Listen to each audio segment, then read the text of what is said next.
Hi and welcome to my Python YouTube channel. It's awesome to have you here. If you like this video, a thumbs up would be great. And make sure to subscribe for future videos.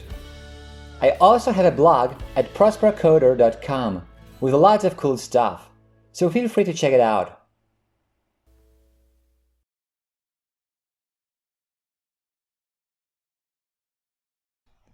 In this video, we'll be talking about error bars. We use them to add information about possible errors or uncertainties. To create a basic error bar, we use the error bar method. Here's our example, our imports. Now let's create some random data, x and y. X is not random, but y is. Now let's set the uncertainty dy to 0.6. So dy equals 0.6. Now let's plot the data with the uncertainties.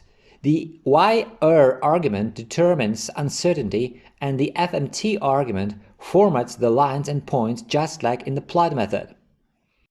So here, by setting fmt to O, the points will be represented by circles. Now let's run this code. And we got error bars. So here are the values. They are marked by circles. And these bars represent the uncertainties. It's 0.6 above and below the point. Let's now have a look at some other arguments we can use to fine-tune the error bars. We can use color to set the color of the points and a color to set the color of the error bars. So again, using the same uncertainty, 0.6, again, circle markers. The color should be green, so the points will be green, and the a color, so the color of the bars should be red. And this time we get something like this. Green points, red bars. We use a line width to set the width of the error bars. So let's set it to 4. A line width equals 4.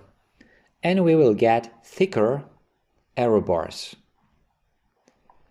By default, the error bars don't have any caps. This is because their cap size value is by default set to 0, but you can set it to a different value.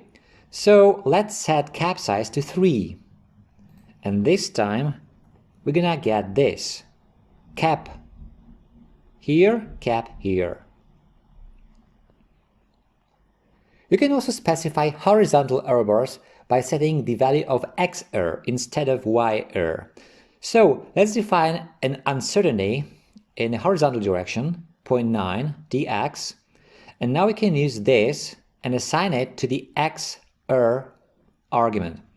Again, I'm going to use circle markers, and the result is like here, horizontal error bars.